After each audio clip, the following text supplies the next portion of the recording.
We got to have a purpose for them.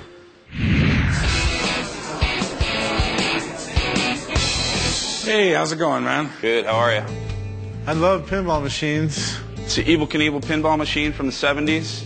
I mean, there's not many dudes out there that wore a cape that you would still call a badass. You're right.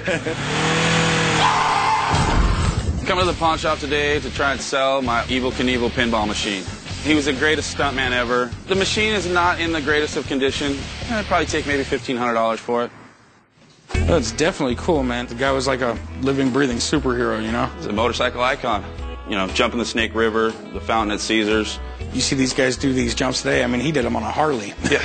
The guy did break every single bone in his body at least once. Evel Knievel broke all kinds of records for amazing jumps he did on his motorcycles, but he also had a whole bunch of really famous crashes. But that didn't stop him from becoming one of America's biggest icons. I mean, how many people get their own pinball machine? It's definitely from the 70s. You know, this would be in almost any arcade, 7-Eleven, any place where kids hung out at. So it's in rough shape, ain't it? Yeah.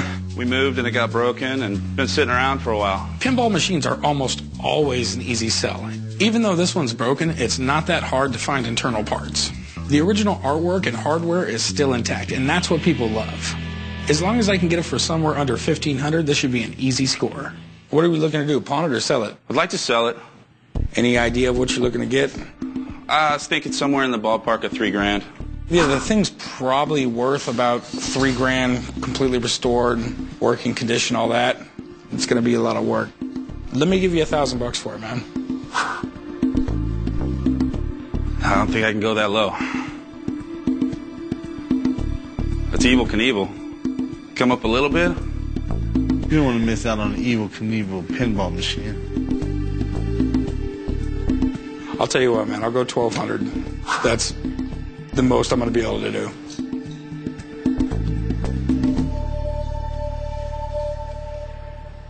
I can do that. Right on, man. Let's do some paperwork real quick. All right. It was a little lower than I expected to take, but I didn't want to lug it back and forth, so, you know, it's out of my hair. I have got a signed Babe Ruth. That's amazing. Babe Ruth was the greatest ever.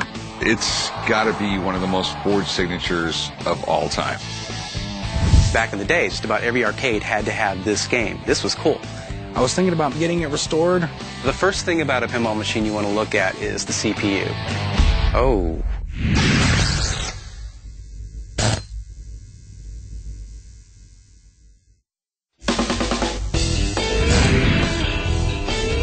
Earlier, I bought a 1970s Evel Knievel pinball machine for $1,200. I think I made a great deal, but since it doesn't work, I'm a little nervous. So now Chum and I are taking it to our buddy Nick to see how much it will cost to fix this thing up. Wow, Evel Knievel. I'm from Planet 9 Pinball, and I restore, repair pinball machines. So Nick, man, what can you tell me about this? It was built in 1977. Bally at the time was trying to get more celebrity association with their brand. They were making games like Evel Knievel, Dolly Parton, Rolling Stones, things like that. They made about 14,000 of them, and just about every arcade had to have this game. Back in the day, this was cool. Awesome. This was right at the beginning when Bally and the other pinball manufacturers were trying to figure out how to integrate computer boards into a pinball machine rather than using the old-style score reels and electromechanicals. With the old-style circuitry, you couldn't really keep track of what you were scoring. Now, with the microprocessor in here, you could actually build a more complex game. I had no idea this is one of the first pinball machines to ever use a computer processor. This thing just keeps getting better and better. Now I just hope it doesn't cost a whole bunch to fix up.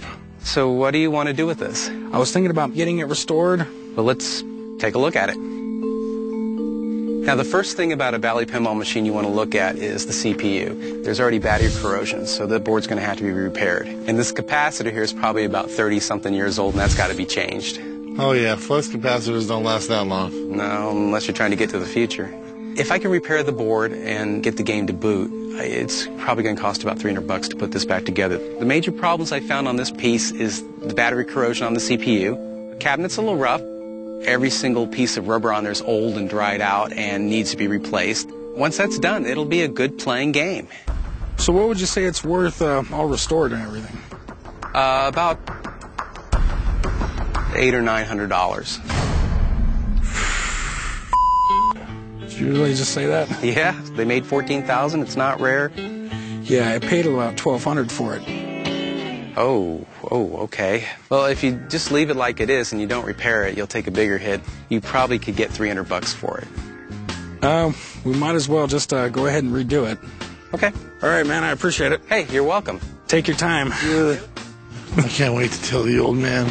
Shut up, chum. You gotta be kidding me. This sucks. I hate being wrong, and I hate having to tell my dad